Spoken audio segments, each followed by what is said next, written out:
Salut la gang, bienvenue à ce 73e épisode de Femmes de fer où je reçois la journaliste et animatrice Evelyne Charuet qui vient nous parler de son livre Ciao Plastique. Alors pendant 1 an, Evelyne et sa famille ont décidé d'éliminer tous les objets de plastique dans leur maison. C'est tout un défi et je lui ai demandé ses trucs pour adapter le tout à notre quotidien. Entre-temps, j'aimerais aussi vous remercier d'être au rendez-vous à chaque semaine. Vous êtes plusieurs à m'envoyer des commentaires, à venir me dire qui vous aimeriez recevoir à l'émission et je veux vous dire un merci particulier cette semaine. On dirait que je le dis pas assez souvent. On est au moins 200 personnes chaque semaine à se parler, à s'écouter et mon rêve, ça serait d'avoir 500 personnes éventuellement à chaque semaine. Alors, si aujourd'hui vous aimez le podcast ou si vous écoutez un autre podcast que vous aimez, partagez-le à une personne, faites-le découvrir à cette personne-là qui va aimer l'information dont on parle aujourd'hui. C'est une belle façon de contribuer au podcast Femmes de fer et sans plus tarder, on écoute maintenant l'entrevue avec Evelyne Charuet. Bienvenue à Femmes de fer, le podcast qui vous aide à atteindre vos rêves les plus fous. Je suis votre animatrice Sophie Montminy, rédactrice, productrice et momtrepreneur qui veut toujours tout connaître sur tout.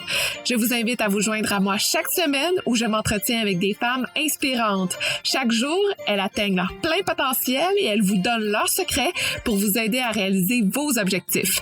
Vous êtes prêtes? Let's go! Bonjour Evelyne! Bonjour! Comment vas-tu? Ça va tellement bien. C'est la Ouais. première fois qu'on m'invite à un podcast. Je me sens comme une petite fille là, qui arrive dans une nouvelle école. Dans un autre univers. Mais je vais juste te dire en partant, je ne vais pas te le dire avant qu'on commence l'enregistrement parce que je voulais garder mon commentaire sur ton livre en partant qui a changé ma vie. Changer ta vie? Parce que, en fait, c'est super important pour moi de te le dire, puis je sais que c'est une grande réflexion. C'est le genre de questionnement, on parle ici de Ciao Plastique, excuse-moi Evelyne, je rentre tout de suite dans le sujet. C'est le genre de réflexion que je me passe depuis un bon bout de temps. Comment diminuer le plastique dans ma vie? Quel genre d'impact que ça a? Est-ce que c'est faisable pour moi? J'ai un petit gars, j'ai mon mari à la maison, on travaille, on a on a une vie bien remplie comme bien des gens.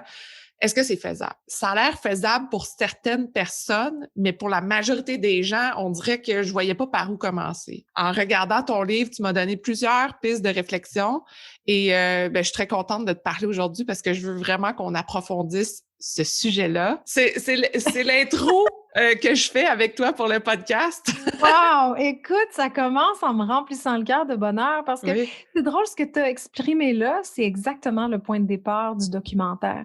Parce que moi, je voyais en ligne des gens seuls qui habitaient en ville démontrer leur vie sans plastique puis à quel point c'était accessible et facile. Tu sais. Mm-hmm.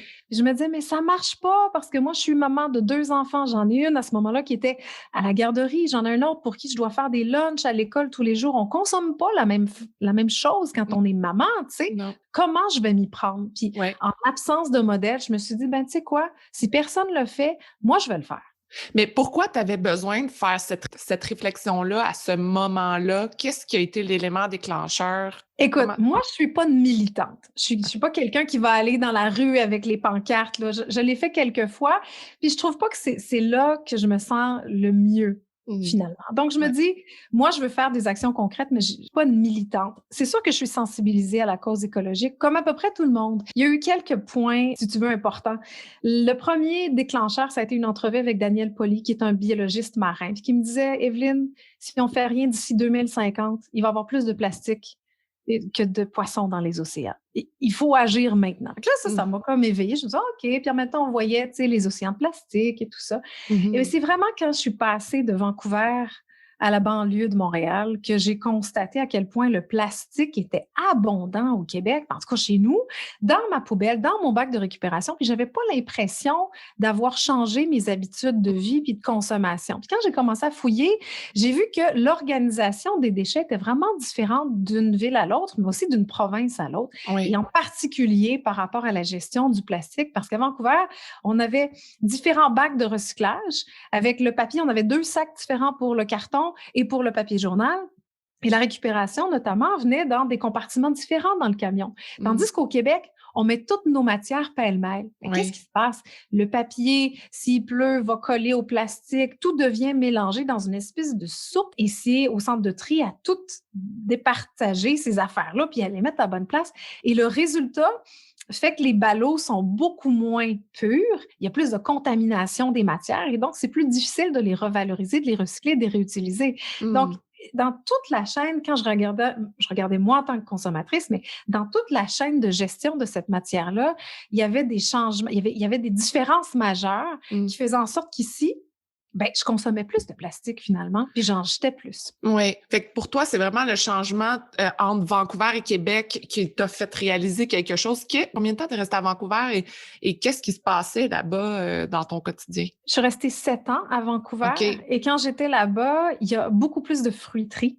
Il faut dire que Vancouver est aussi une ville portuaire à côté d'un aéroport international. Donc, quand il y a, par exemple, des fruits qui arrivent du Chili ou de la Californie ou d'ailleurs, ben, généralement, ils ne passent pas par un gros centre de distribution avant de se rendre à Vancouver. Ils vont être à Vancouver déjà, donc ils n'ont pas besoin d'emballage tant que ça. Il faut savoir que les produits, plus ils viennent de loin, puis ils ont besoin d'être emballés pour les protéger, pour les conserver, puis pour qu'ils nous arrivent à nous, consommateurs, dans un état qu'on veut. Tu sais, s'il est tout poqué puis moisi, on ne l'achètera pas, ce sera du gaspillage alimentaire. Ouais. Donc, il y a le fait que la ville, c'en est une de petite taille, aussi que la ville, elle est très riche, on ne va pas se le cacher, là. Ouais. Vancouver, c'est une municipalité qui a énormément de moyens pour mettre en œuvre toutes sortes d'actions plus vertes, plus concrètes. Donc, il y a des marchés fermiers mobiles, des initiatives zéro déchet. La ville n'est pas pensée de la même façon qu'une banlieue montréalaise. Je suis restée là assez longtemps pour que cette façon de vivre-là devienne ma norme et que je sois complètement catastrophée quand j'arrive ici. Je vois que les aliments sont suremballés pour la plupart dans les épiceries ou dans les comptoirs de fruits. Et au niveau du public, est-ce qu'à Vancouver, il y a ce besoin-là, cette pensée-là, ça fait partie intégrante de la vie des gens de Vancouver de penser comme ça? Pour eux, il n'y a pas d'autre façon de penser? Non, exactement. Okay. Par exemple, pour le citoyen, moi, je me dis, mais comment ça se fait que j'ai 4, 5, 6 bacs? Là, ça commence à être compliqué. Où est-ce que je mets quoi? Tu sais? Oui. Finalement, ça passe dans les mœurs. Tu sais, récemment, au Québec, on a vu la poubelle déchets, la poubelle compost, la poubelle matière recyclable dans les parcs. Mais c'est assez récent.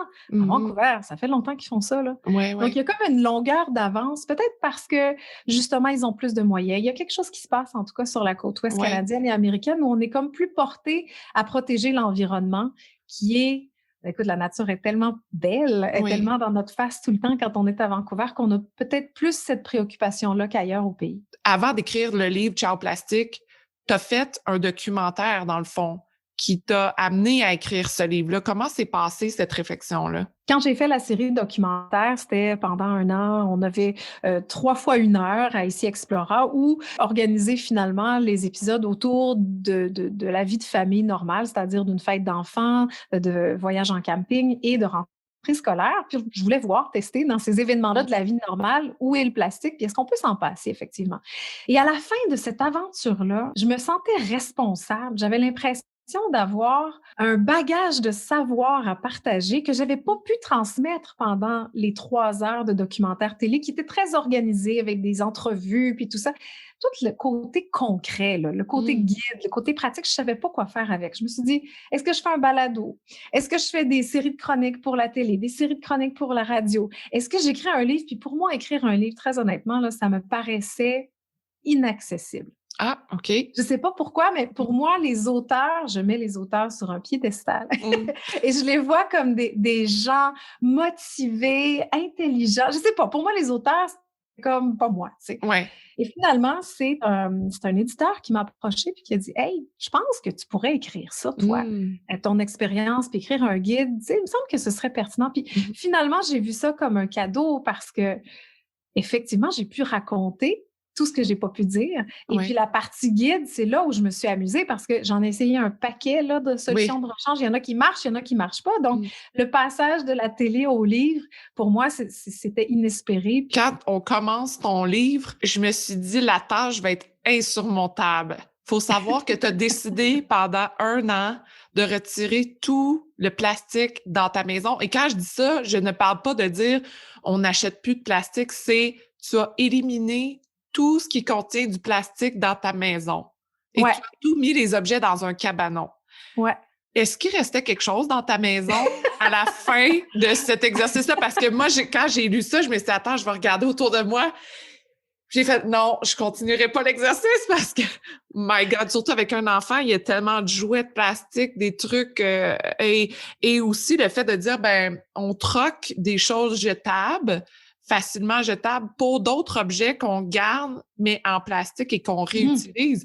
Ouais. Donc là, moi, j'étais comme, ben, OK, je jette plus de plastique, mais j'ai des objets de plastique qui font que c'est durable pour plus gaspiller. En tout cas, fait que j'ai eu le tournis un peu. Donc, je veux savoir, toi, comment tu t'es sentie dans cette expérience-là? Bien, c'est sûr que nous, on a décidé d'être radicaux parce qu'on voulait voir, il était où le plastique finalement? Puis quand on commence à le chercher, on le trouve vraiment partout. Juste dans les murs de la maison, là. On a les tuyaux de la plomberie, on a les fils électriques, on a l'isolant, on va voir les fenêtres calfeutrées, les barrières de vapeur. Donc, dans les murs comme tels, il y avait du plastique qu'on ne pouvait pas enlever. Mais tout ce qui était à l'intérieur et qui était meuble, on l'a sorti. Fait que là, c'était la bouilloire, le grille-pain, l'aspirateur, tous les petits électroménagers, tous les jouets, tout ce qu'il y a dans la salle de bain ou à peu près. Ma salle de bain était vide. Mon frigo était vide. Mon garde-manger, c'était ridicule. Je pense que j'avais des oignons puis de la farine dans un sac. Là, c'était à peu près tout. J'ai pris des photos d'ailleurs. C'était très drôle. Ben, drôle puis pas en même temps parce que c'était effrayant. Mais nous, on a décidé de pas justement avoir ces solutions de rechange en plastique. Par exemple, des sacs, par exemple, Ziploc jetables. Là. Bon, on n'a pas racheté des sacs de plastique plus durables pour se débarrasser du plastique. Nous, la règle, c'était s'il y a du plastique, même une petite fenêtre, mettons sur une boîte de carton, on ne l'achète pas. Donc, pour nous, pendant un an, c'était très, très, très, très, très radical. Donc, effectivement, la maison s'est vidée, mais on a dû faire des exceptions parce que je porte des lunettes, des verres de contact. On a décidé de garder notre voiture, nos ordinateurs, nos téléphones. Donc, il a fallu quand même garder certains plastiques. Et là, notre façon de nous en tirer, c'était de dessiner chacun de ces objets-là et de les apposer au mur, sur ce qu'on a appelé le mur de la honte, qui était visuellement, finalement, la représentation de tous ces objets-là dans notre vie quotidienne dont on ne peut pas se passer pour une question de santé, de sécurité ou de disponibilité. Par exemple, les lunettes, ben, je suis myope, il faut que je conduise avec mes lunettes, je les ai gardées. Les sièges d'auto, même chose. Par contre, quand on est arrivé à l'automne et que là, il a commencé à pleuvoir, il a commencé à faire froid, on s'est dit, ben, qu'est-ce qu'on fait avec les pantalons de neige? Est-ce qu'il y en a des pantalons de neige sans plastique? C'est pas possible. Bon, ben, si c'est pas possible, on dessine puis on la pose au mur. Mais à la fin, mon mur de cuisine était rempli de ces objets dont on ne peut pas se passer ou qui n'avaient pas de solution de rechange pour nous. Donc, qu'est-ce que tu dis aux gens qui veulent se lancer dans cette expérience-là, Ciao Plastique? Parce que tu viens de dire, tu as fait le mur de la honte, il y a des objets qui tu peux pas enlever dans le fond de ta vie. Comment on peut approcher cette expérience-là, nous, à la maison? Je recommande à personne d'être aussi radical que moi parce que rendu en hiver, là, j'ai pas mangé grand-chose.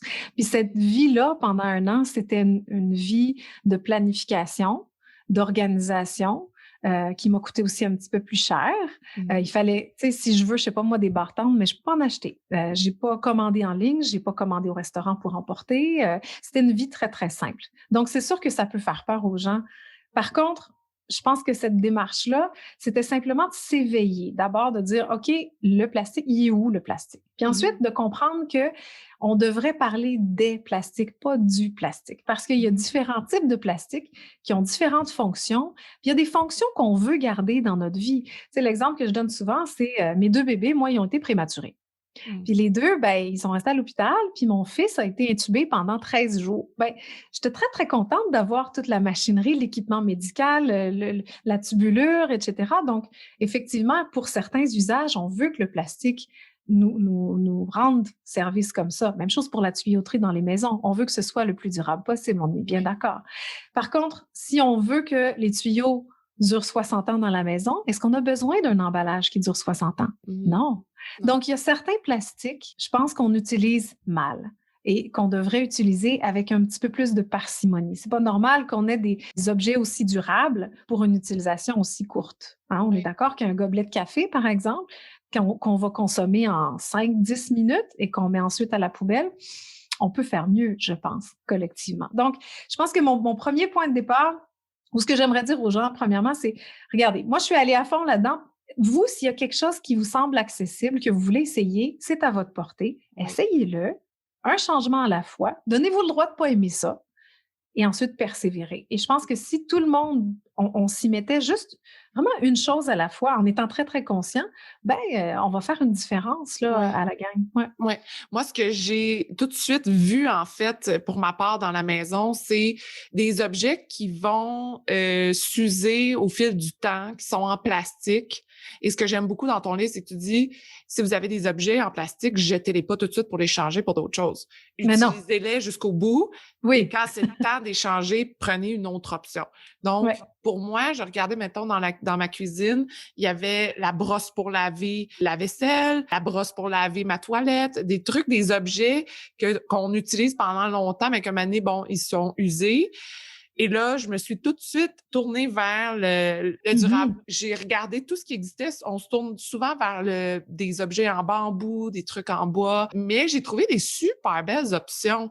Et là, ça m'a vraiment surprise parce que on dirait que je m'étais jamais vraiment attardée. C'est sûr qu'il y a pas énormément d'options, mais je sens qu'il y en a de plus en plus. Oui. Plus il va en avoir en demande, plus les gens vont vouloir en fabriquer. Évidemment, moi, les sacs réutilisables pour les collations de mon petit, ça faisait longtemps que j'avais adopté les sacs en tissu, puis sont toujours super beaux. C'est fabriqué majoritairement ici au Québec. C'est facile d'en trouver. Oui.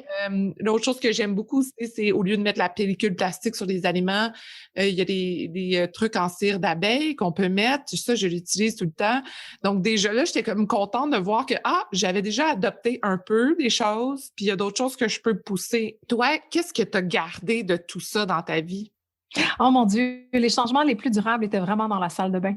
Ouais. Avant le projet, là, j'avais toutes les petites bouteilles qui s'enlignaient sur le bord du bain, les jouets de bain, les brosses à cheveux, les barrettes, etc. Maintenant, tous mes savons sont solides.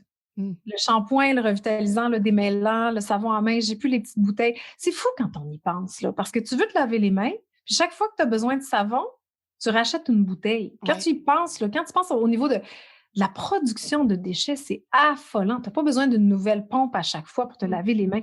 Alors, dans la salle de bain, là, maintenant, il y a plus de plastique à toute fin utile. C'est remarquable. Même chose pour le cake vaisselle. Je ne sais pas si tu l'as essayé, là, mais le savon à vaisselle solide, même chose. Tu l'achètes, puis quand tu l'achètes, il n'y a pas d'emballage. Fait que tu peux juste le remettre tout simplement dans ton pot maçon, mettons.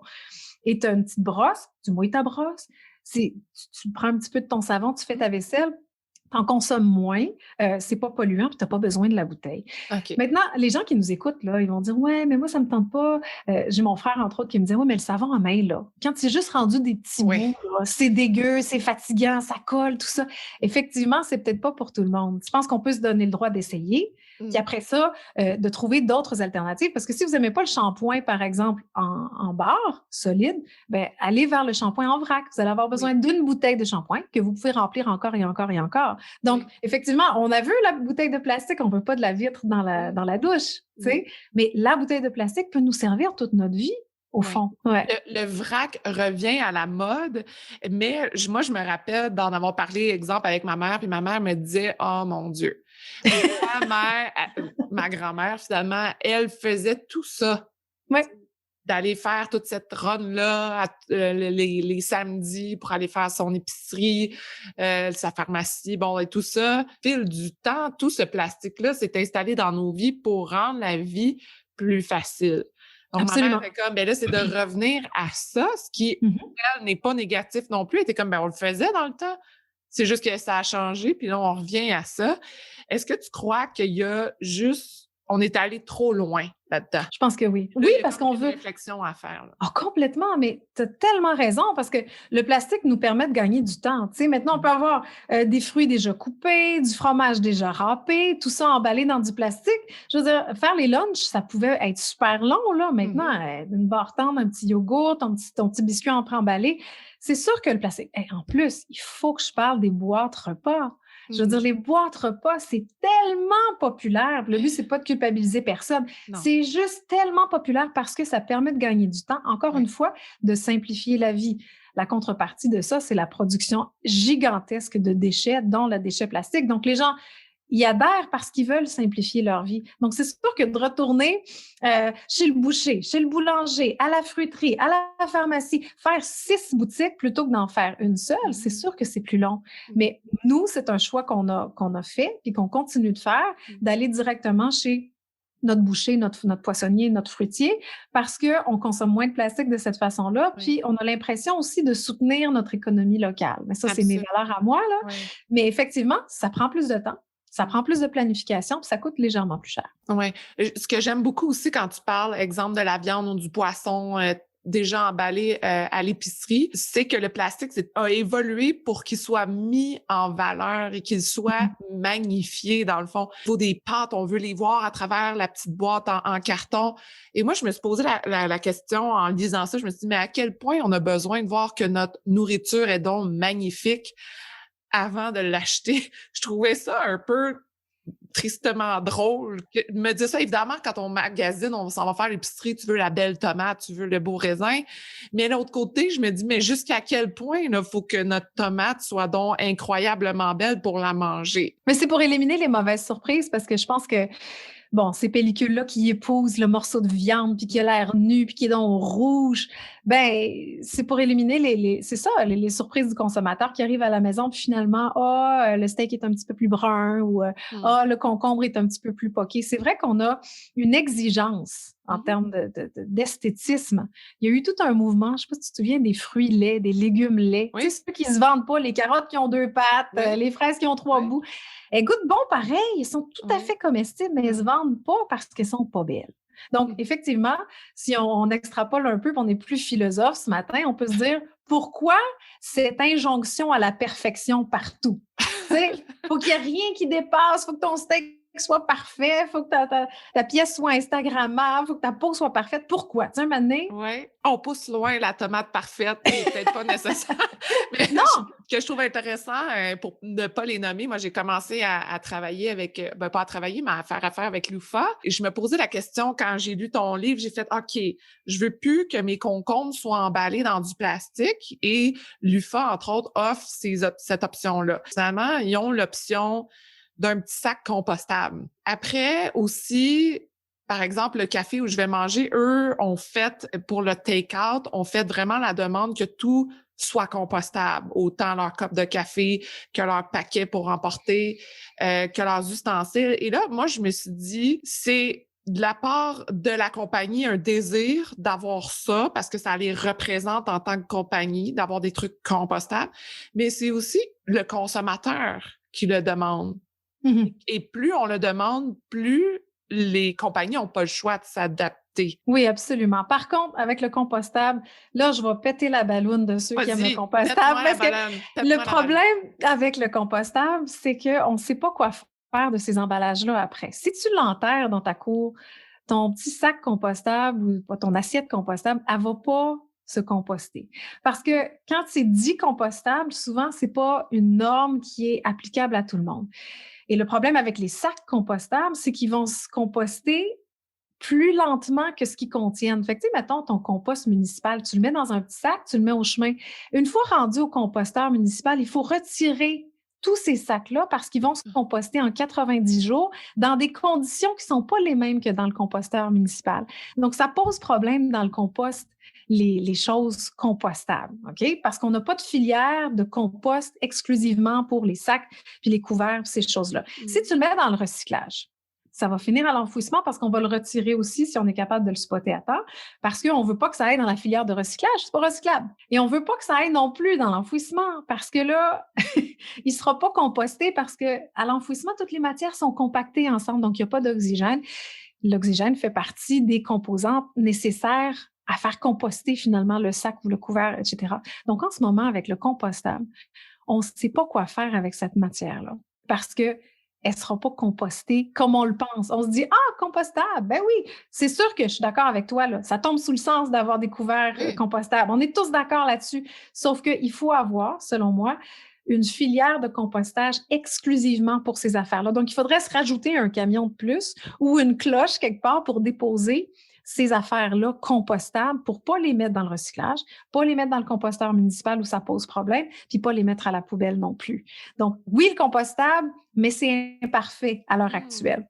L'autre affaire, c'est les bioplastiques, si tu permets. Oui. Les bioplastiques, on présente ça comme étant la panacée. Oui, mais là, on va se détourner du pétrole, on a juste à prendre l'amidon de maïs. Ou effectivement, les bioplastiques, c'est la voie de l'avenir parce que ils se décomposent et se biodégradent plus rapidement que, par exemple, le plastique qui est fait avec du pétrole ou du gaz naturel. C'est vrai.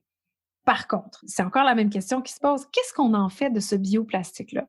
On ne peut pas le mettre dans la filière de recyclage parce qu'il n'a pas les mêmes propriétés que le plastique ordinaire, si tu veux. Donc, il va contaminer la filière de plastique. On ne le met pas là. On ne veut pas le mettre à l'enfouissement non plus parce qu'on se dit, ben là, ça produit un déchet alors que c'est un bioplastique, il devrait se décomposer. Si tu le mets dans le composteur municipal, même chose que le compostable, il ne va pas se biodégrader parce qu'il n'y a pas il va pas se dégrader à la même vitesse que ta banane puis tes restes de table. Donc, ça pose problème dans le composteur municipal aussi. Donc, on ne sait pas quoi faire avec les bioplastiques. Et encore là, même chose, le consommateur n'arrive pas nécessairement à déceler quels plastiques sont des bioplastiques. Mm-hmm. On ne sait pas non plus quoi en faire parce que c'est ni bien identifié, ni encore, on n'a pas la marche à suivre pour ces plastiques-là. Donc, on est en train de se créer un nouveau problème avec les bioplastiques. À cause de quoi? À cause d'un manque d'encadrement puis de vision. Donc, il y a de la bonne volonté. Tout le monde cherche des solutions, mais je pense qu'il faut se concerter, autant le consommateur que les fabricants, que les gens au centre de tri et l'encadrement législatif, parce qu'en ce moment, tout le monde met sur le marché toutes sortes de produits sans penser qu'est-ce qui va arriver en fin de vie. Et là, si on peut être encore philosophe, je pense que collectivement, on a un problème avec la mort et la fin de vie. Là. On gère très mal les derniers jours, autant de nos matières que de bien des choses. Donc, il faut penser, je pense, de façon globale et se parler, tu sais. De voir que quand on achète un produit, puis je pense que ce serait ça mon premier conseil, ce serait quand tu achètes un produit, là, même s'il est en plastique, qu'est-ce qui va advenir de ce produit-là? Est-ce que je peux le réutiliser? Est-ce que je peux le recycler? Est-ce que je peux utiliser des composantes pour autre chose? Par exemple, je me suis acheté une chandelle. Bon, la chandelle est dans un petit pot de verre. Est-ce que je peux réutiliser ce pot? Oui, je peux réutiliser ce pot. Bon, mais je vais l'acheter, puis je vais l'utiliser 100 fois peut-être comme pot. Je vais me faire des confitures, whatever. Ça, je trouve que c'est un bon achat. Par contre, si j'achète un objet dans une pellicule plastique, qu'est-ce qui va en advenir? C'est pas recyclable. C'est juste un déchet. Ben, j'assume que ce que j'achète un déchet. Puis une fois que tu es conscient de ça, ça oriente vraiment tes achats en fonction de qu'est-ce qui va advenir après de cette affaire-là que je suis en train d'acheter. J'espère que vous aimez l'entrevue autant que moi et pour suivre toutes les nouvelles du podcast Femmes de Fer, je vous invite à vous abonner à la page Instagram Femmes de Fer Podcast. Est-ce que c'est une question aussi d'avoir les moyens de faire ça? Oui. Pendant cette année-là, comment tu l'as vécu, cette façon-là de vivre? Parce que je me dis, pour les gens qui n'ont pas de moyens, est-ce que la réflexion est déjà là trop poussée? Bien, je ne dis pas que la réflexion est trop poussée, mais on ne paie pas le vrai prix pour le plastique. Si on payait vraiment le vrai prix, ça coûterait beaucoup plus cher que ça. C'est pas normal qu'on n'accorde aucune valeur au plastique et qu'on le mette aux poubelles après l'avoir déballé. Là. Normalement, ça vient de la terre, ça vient d'une ressource épuisable. On ne devrait pas le considérer comme avec aucune valeur. Mais c'est sûr que quand tu te mets à payer le vrai prix pour les choses, c'est-à-dire des vêtements qui sont faits ici, avec des gens qui sont rémunérés adéquatement, des fermiers d'ici qui sont aussi payés adéquatement, bien, les aliments sont plus chers. Donc, avec ou sans emballage, ils vont être plus chers s'ils sont bio, local, éthique, etc. Et c'est vrai que dans cette année-là, j'ai remarqué que je dépensais beaucoup plus pour l'alimentation, parce que j'allais chez le boucher et pas chez Costco, parce que j'allais chez le fruit. À la fruiterie, c'était quand même assez abordable. Mais par exemple, le vrac ou l'épicerie zéro déchet, souvent, justement, ces aliments-là seront bio, éthiques, etc. Et tu vas payer plus cher. Donc, moi, ça m'attriste de voir qu'effectivement, cette situation-là, elle n'est pas équitable. Je veux dire, les gens qui n'ont pas les moyens vont aller chez Costco. Ils vont aller là où ça coûte le moins cher. Et souvent, ce qui coûte moins cher est déjà emballé ou même suremballé. Donc, absolument. Donc, tu as tout à fait raison. Je trouve que c'est aussi un enjeu quasiment de classe sociale. C'est-à-dire, ceux qui ont les moyens de payer pour le sans plastique, ils vont le faire. Ceux qui n'ont pas les moyens vont être pris avec le plastique. Et ce qui m'attriste encore plus, c'est que notre consommation de plastique a un impact sur notre santé. Puis on commence à peine à constater ça. Il y a des études qui sont menées en France actuellement sur à peu près 230 produits chimiques et produits de tous les jours qui entrent dans la fabrication d'un paquet d'affaires, dont les plastiques, qu'on appelle les perturbateurs endocriniens. Ça veut dire que ce sont de substances qui vont être, par exemple, dans notre sachet de thé de nylon, qu'on va faire tremper dans notre eau chaude et qu'on va boire. Et là, ces microparticules-là, c'est pas nécessairement du plastique, mais ça peut être des produits chimiques qui sont entrés dans la fabrication du plastique. On les ingère. Une fois dans notre corps, ils vont imiter nos hormones. Donc, c'est ce qu'on appelle des perturbateurs endocriniens du système endocrinien et ça provoque des maladies chroniques et des taux d'infertilité de plus en plus élevés et alarmants. C'est choquant de voir à quel point le plastique, les composantes du plastique nous rendent malades. Et c'est démontré maintenant, on le sait. Et pourtant, on continue d'utiliser du plastique. Et donc, je me dis, si on reste dans cette pensée-là, cette logique-là, où les gens qui ont plus de moyens vont éviter le plastique, ils en seront moins malades. Mais ceux qui continuent d'utiliser le plastique parce qu'ils n'ont pas les moyens d'aller vers le zéro déchet, ils vont continuer d'utiliser le plastique et d'en être malades. Et ça, je trouve ça d'une tristesse et d'une inéquité. Je veux dire, ça me fâche. Ça me fâche vraiment. Ouais. Ce qui est fâchant aussi de la façon que ce que j'entends dans tout ce que tu me dis, c'est je parle des gouvernements, des entreprises et tout ça, on est conscient, on sait que ça existe, mais on manque de vision, mais aussi j'ai l'impression qu'il y a des choses qui vont trop vite pour que l'autre côté, on s'adapte. Oui, je vais te donner un exemple super concret. Il y avait un monsieur dans un centre de tri, c'est lui qui gérait le centre de tri, si je me souviens bien, c'était au Saguenay. Il me disait, là, les commerçants ont décidé que les pots de yogourt, c'est plus ça qui est la bonne affaire. Ils ont sorti des sacs de yogourt, tu sais, des poches là, avec le petit bouchon en haut. Je suis sûre que vous avez vu ça, là, ceux qui nous écoutent à l'épicerie. Bien, le problème avec ces sacs-là, c'est probablement la meilleure solution pour le fabricant qui vend ses yogourts. Mais il n'a pas averti le centre de tri que ça s'en venait, cette matière-là. Fait que là, ce qui se passe, c'est quand c'est vide, c'est mis au recyclage, ça devient plat comme une feuille de papier. Et là, ces petits sachets de yogourt-là se sont retrouvés avec les pâtes et papiers parce qu'ils ont la même... Dans le centre de tri mécanisé, c'est des machines là, qui trient. Fait que si c'est plat, ça s'en va avec les papiers. Mais là, ils se sont retrouvés dans leur ballot de papier avec un paquet de plastique. C'était tous les sachets de yogourt. Puis, ce que le propriétaire du centre de tri me disait, c'était il n'y a personne qui nous a avisé que ça s'en venait sur le marché, ça. Alors, nous, on se retrouve au centre de tri avec un paquet de nouveaux emballages dont on ne connaît pas les recettes, on ne sait même pas ce que c'est, puis on se ramasse avec des monticules de ces sacs, par exemple, de yogourt, puis on ne sait pas quoi en faire. C'est fait en quoi? Ça se recycle-tu? Est-ce qu'il y a plusieurs matières? Y a-t-il une pellicule de métal à l'intérieur? C'est quoi cette affaire-là? Il n'y a personne qui a passé le message. Fait que ça, c'est juste pour un emballage. Imagine, je te parlais tantôt des bioplastiques, des plastiques compostables. Effectivement, il y a un manque de communication flagrant, autant pour le consommateur que pour les détaillants, que pour les producteurs et évidemment les législateurs. Je veux dire, il faut qu'il y ait quelqu'un quelque part qui a assez de vision pour dire, OK, voici comment on s'y prend au Québec, partout au Québec, pas en silo, parce que là, en ce moment, les centres de tri fonctionnent un petit peu en silo. À Québec, ils acceptent le styromousse. À Montréal, tu ne peux pas mettre le styromousse dans ton bac, il ne sera pas récupéré. Pourquoi? Parce qu'ils n'ont pas les mêmes machines, donc il n'y a pas d'uniformité. C'est affolant. Là, je ne veux pas te décourager ce matin. Là, je te vois, là, tu commences à froncer des sourcils. Là. Oh my God! Non, ben en fait, j'aime que tu pètes ma balloune parce qu'en fait, je pense que c'est ça la réalité aussi du consommateur. C'est qu'à chaque fois qu'on voit des nouvelles offensives, on se dit « Ah, yeah! Donc, j'achète plus responsable. L'entreprise que j'aime a décidé de faire des changements, évolue, ma voix s'est fait entendre, peu importe. » Oui, mais c'est encore vrai, ça. C'est vrai, c'est juste qu'il y a d'autres choses qui suivent pas. C'est affolant de se dire qu'est-ce qu'on peut faire, nous, de concret dans notre vie de tous les jours pour faire ces changements-là. Le bac bleu, c'est un peu un bac de bonne conscience. On a l'impression, en tant que consommateur, qu'on fait la bonne chose. Et effectivement, on fait la bonne chose en mettant nos matières. Mais quand j'ai visité le centre de tri, pour moi, ce chapitre-là du livre, ça a été le plus important pour moi à transmettre. Parce que je pense que si tout le monde voyait l'envers de nos beaux magasins tout propres, tout bien éclairé, avec un marketing extraordinaire. S'ils voyaient l'envers du décor quand c'est usé, quand c'est fini, quand on est vraiment dans ce qu'il y a juste de poubelle quasiment.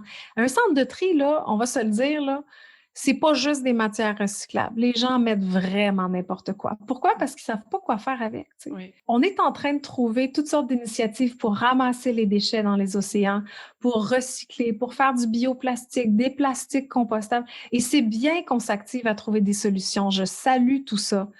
Mais est-ce qu'on ne devrait pas, à la source, fermer le robinet? Et c'était vraiment ça l'image qui m'est restée. C'était un super ingénieur qui a inventé une machine c'est un genre de balayeuse pour le sable dans les plages, pour ramasser les microplastiques. Puis il disait, moi là, ce que je fais là, je suis en train de passer la mop alors qu'il y a quelqu'un qui a laissé le robinet ouvert. Je suis dans la salle de bain, puis je mop, puis je mop, puis je mop toute l'eau qui coule. Mm-hmm. Mais il n'y a personne qui a fermé le robinet. Il faut arrêter de produire autant de plastique. Il faut arrêter. C'est pas compliqué. Tant qu'on va continuer d'en produire autant, on va avoir des problèmes de déchets de plastique et de pollution plastique. C'est aussi simple que ça. Et ce qui est alarmant, c'est que comme le pétrole, qui est à la base de bien du plastique, est de moins en moins en demande, avec entre autres les voitures électriques, on en veut moins du pétrole. Qu'est-ce qu'elles font, les pétrolières? Elles sont en train de construire des usines de plastique phénoménales avec des subventions du gouvernement canadien, entre autres, avec la bénédiction du gouvernement canadien. Alors, le plastique devient un vecteur de croissance pour les sociétés pétrolières parce qu'il faut utiliser le pétrole qui ne va plus, mettons, pour les voitures, on va l'utiliser pour faire du plastique. Et comme au Canada, aux États-Unis, on commence à dire non, non, non, on n'en veut plus de ton plastique à usage unique, ben vers quoi ils se tournent? Vers les nouveaux marchés que sont l'Afrique, que sont l'Asie, que sont l'Amérique du Sud. Donc, après avoir saturé les marchés nord-américains et occidentaux qui n'en veulent plus, il n'y a pas moins de plastique qui se crée. Il y a plus de plastique qui se crée, mais qui s'en va ailleurs. Donc, vraiment, là... je suis en colère. Mais oui! Puis encore là, tu sais, je veux dire, les super usines de plastique là, au Canada qui ouvrent, là, c'est avec des subventions de nos gouvernements. Mais d'un côté, ils vont subventionner l'industrie pétrolière et de l'autre, ils vont nous dire, d'accord, il faut interdire 6 objets de plastique à usage unique. C'est comme si il y a une incohérence totale, je trouve. Et ça, il faut dénoncer ça parce qu'il n'y a personne qui en parle, il n'y a personne qui le sait. Donc, effectivement, je sens que ce matin, je n'étais pas très optimiste. Puis je ne veux pas décourager personne, là, mais continuons avec nos efforts individuels, mais parlons-nous, informons-nous, puis regardons vraiment comment est fabriqué l'objet qui va remplacer mon objet de plastique. Qu'est-ce que ça a eu comme impact chez tes enfants, justement? Ben, écoute, ils sont tellement cute, tu sais. Maintenant, on va à l'épicerie, puis mon fils, il me dit, hey, c'est vrai que ça aussi, c'est en plastique. Puis quand on achète des carottes, je dis, ben, cette semaine, on n'achètera pas le sac de carottes, on va acheter les carottes nues, là, dans le coin, tu sais. Ah oui, c'est vrai, on n'aura pas le sac de plastique. Ils sont vraiment conscients de la présence du plastique. Je sens que tu es extrêmement passionnée par ce sujet. Moi, je veux savoir, maintenant que ce livre est fait, et qu'est-ce que tu veux développer présentement? C'est un objet qui est intéressant parce qu'il y a une vie longue dans le temps. Ouais. Donc, je pense qu'avec c'est comme une carte de visite maintenant qui va me permettre d'avoir un discours, tu sais, sur différentes plateformes, à différents médias pour essayer justement d'avoir une conversation. Puis à partir de là, peut-être que, tu sais, d'avoir un changement à la fois. Par exemple, je travaille fort en ce moment pour qu'il y ait un système de recyclage des crayons feutres dans l'école de mon enfant. Moi, je trouve ça aberrant qu'on ait une exigence d'avoir des crayons feutres 2 paquets par année. Ton fils, il est en garderie? Oui, il est à la garderie, oui. OK, bon. Alors, quand tu vas rentrer à l'école... Écoute, et moi, quand j'ai regardé la liste des fournitures scolaires puis que j'ai vu qu'il y avait autant de plastique, je suis tombée en bas de ma chaise. J'ai dit, mais comment ça se fait? Puis les crayons feutres, on s'entend qu'en maternelle, là, souvent, ben, ils restent ouverts, hein? Fait qu'ils sèchent. Alors, au bout de 2 mois, de 3 mois, on me demande une autre boîte de 16 crayons de couleur. Je me dis, mais le nombre de crayons feutres qu'on passe. Et puis, j'ai demandé à ma fille, mais qu'est-ce que tu fais avec tes crayons feutres quand ils sont plus bons? Elle dit, on les met dans la poubelle.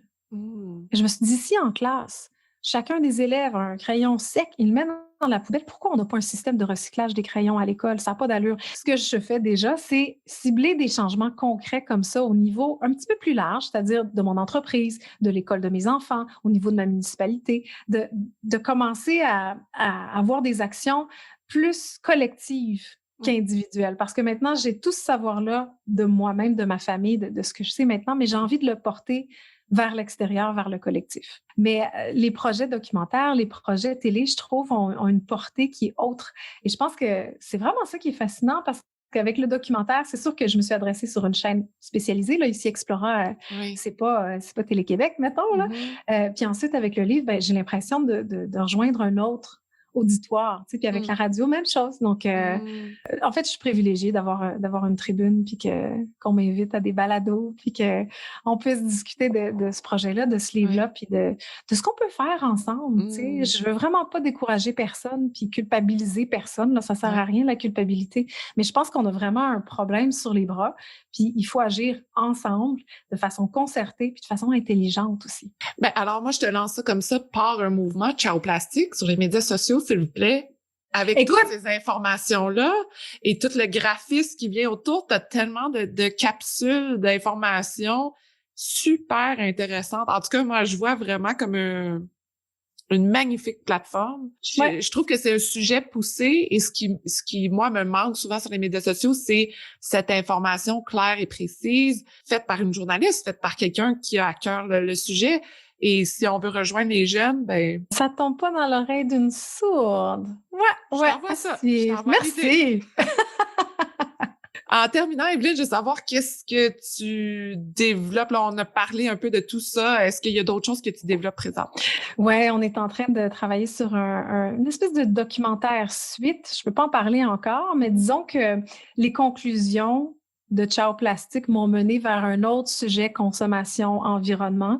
Et on attend d'avoir des nouvelles des diffuseurs pour voir si ça va de l'avant. Mais effectivement, c'est un domaine où il y a beaucoup d'initiatives, comme tu disais, et on se tourne beaucoup vers des matières de rechange, comme le métal, comme le papier, comme le carton. Puis moi, j'ai envie de poser la question, est-ce qu'on est en train de faire la bonne affaire? Ah, okay. Est-ce qu'on prend les bonnes décisions aujourd'hui? Essayer de comprendre l'espèce d'enjeu macro autour de notre consommation de matières naturelles. En terminant, je veux savoir qu'est-ce que ça veut dire pour toi, femme de fer? Femme de fer, pour moi, c'est une femme de volonté. Une femme qui a non seulement une vision, mais des actions pour aller dans la bonne direction. Parce qu'une femme de fer, c'est pas quelqu'un qui est intransigeant, c'est pas quelqu'un qui est méchant ou qui est individualiste. C'est vraiment quelqu'un qui a une vision, qui a une volonté, puis qui a une droiture aussi. Le titre de ton balado est très inspirant pour moi. Génial. Merci beaucoup, beaucoup, Evelyne. Pour ceux qui veulent te suivre, quelle est la meilleure façon de suivre toutes tes aventures? Écoute, moi, on me trouve sur les médias sociaux, Mademoiselle Evie, tout simplement. Il y aura Capsule Ciao Plastique avec de l'information. Ouais, je trouve que c'est une très, très bonne idée. À suivre. Merci beaucoup, Evelyne. Merci à toi de l'invitation, c'était super. Merci d'avoir été à l'écoute. J'espère que vous êtes incroyablement inspirés pour vos projets. Si ça vous intéresse de garder contact, rendez-vous sur Instagram sur le compte de Femmes de Fer ou abonnez-vous à l'infolettre. Et si vous aimez l'épisode, vous pouvez laisser un commentaire. C'est ce qui me motive à trouver les meilleures femmes de fer pour vous. Et je vous dis à la prochaine.